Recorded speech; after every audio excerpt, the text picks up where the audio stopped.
Let's take a look at how we might view one particular situation of wetness of grass being caused by rain in the language of probability.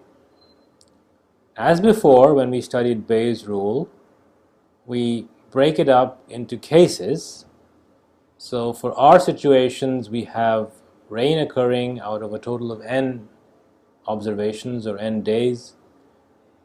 Out of those, in m cases, we have the grass being wet, and in a certain situation we have both rain occurring as well as the grass being wet for I cases. So we have data, which is simply W being yes or no, rain being yes or no, and lots of such data, and we can simply compute the probabilities that rain and wetness either occur or don't occur in the following way. So the probability that it rains and the grass is wet is I over n. The probability that it doesn't rain but the grass is still wet is m minus I over n. That it rains and the grass is not wet is k minus I over n. And the probability that it neither rains nor the grass is wet is n minus m minus k plus I over n. Notice that we had to add in I because these m cases included I, so did these k cases, so we had these overlap cases coming twice, so we had to add them back in since they were subtracted twice when we subtracted m and k. Well, a table like this is called a probability table or also a potential. Now, suppose one wanted to find out the probability that it rained or didn't rain. Well, one could simply do that from the data directly by simply adding up all the cases where it rained and dividing by the total. Similarly, adding up all the cases where it didn't rain and dividing by the total.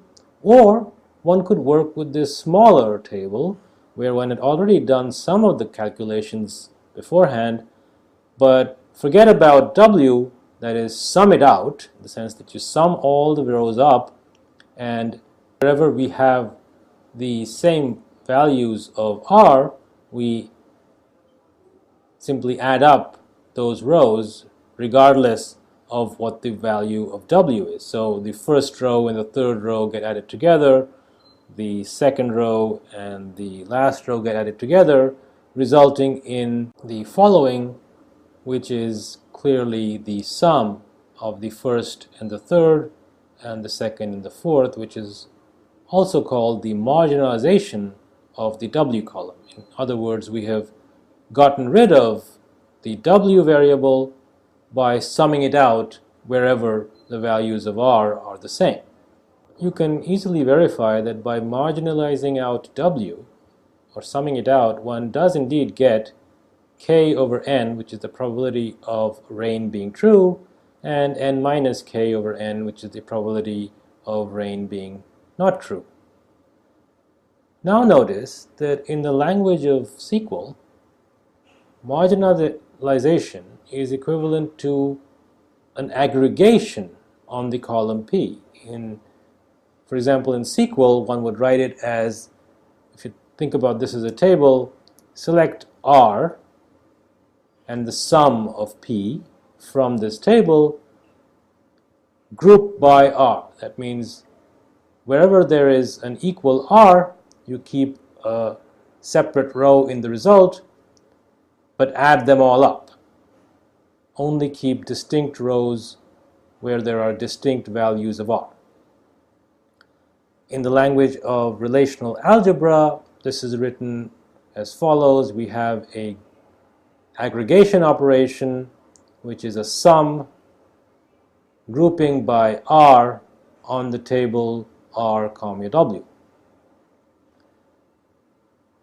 It's quite interesting that one can perform this operation on the probability table using SQL, and we shall exploit this fact as we go along. So please take a careful look and understand this.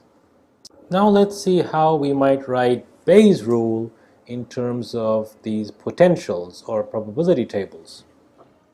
Remember that Bayes' rule stated that the joint probability that R and W together is the conditional probability of R given W multiplied by the probability of W itself, which was in the simplest case of yes and yes, we were simply writing I equal to n, rather I by n, as I over m times m by n, simple arithmetic.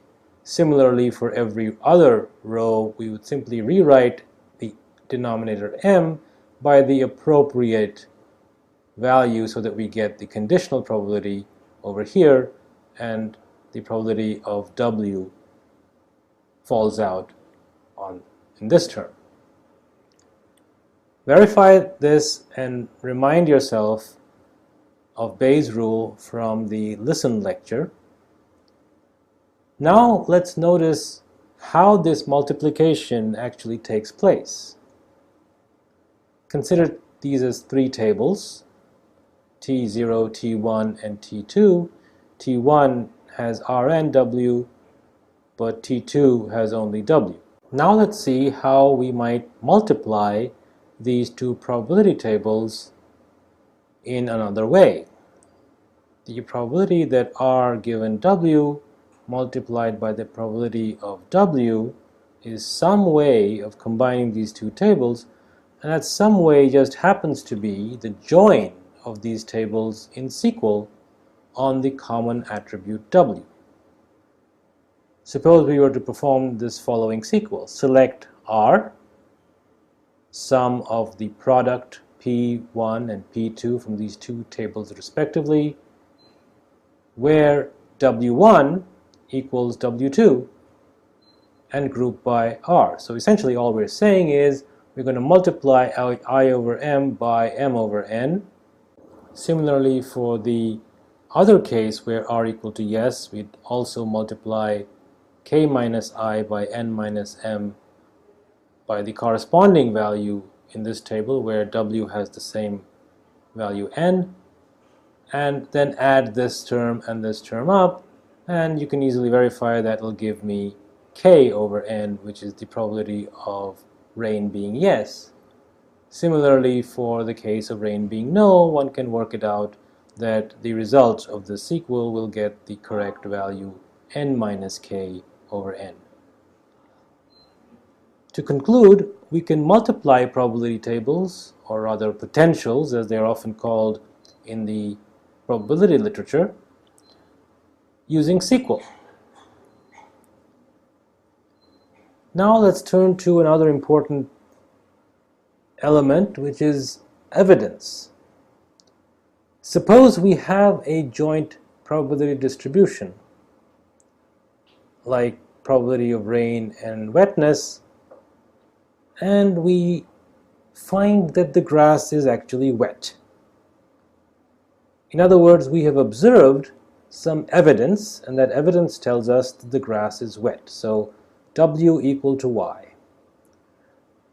We need to restrict this table to only those entries where W equal to yes. So essentially we're saying let's drop all the entries where W equal to no and restrict it to W equal to yes, and that's this restriction operator, which is called the application of evidence to this potential. If we once again expand this restricted table using Bayes' rule, which is just a subset of what we had earlier, we get the probability of R given W equal to yes, which is just a restriction of the overall probability that of R given W, times the probability that W equal to yes. We don't have to worry about W equal to no anymore. In other words, we say that probability of R comma W restricted is the probability of R given W equal to yes times the probability of the evidence, which is the probability that W equal to yes. Now, coming back to SQL, it turns out that applying evidence is the same thing as using the select operator on the table R comma W. which is just this table. So what we did is multiplied PRW by the restriction operator, which is the same as doing a select. In other words, select RWP from this table where W equal to Y. That's fairly obvious. The a posteriori probability of R given evidence, which was just this, is now merely the restriction of the joint probability to the case W equal to yes divided by the probability of the evidence itself. Notice that if we did that division, we get exactly this table, which is exactly what we wanted, which is the a posteriori probability of R given W equal to yes, which is different from the probability of R in general. We'll work out an example in a short while, but for the moment, just notice that the actions of multiplying probability tables is just taking a join in SQL. The act of taking evidence, that is, observing one of the variables or one or more of the variables, is merely issuing an appropriate select statement in SQL. So let's now take a look at what all this means for the case of classification or abductive reasoning, which is what we were interested in the first place, which will bring us back to the language of classifiers and the naive Bayes classifier, but this time in terms of probability tables rather than individual probabilities.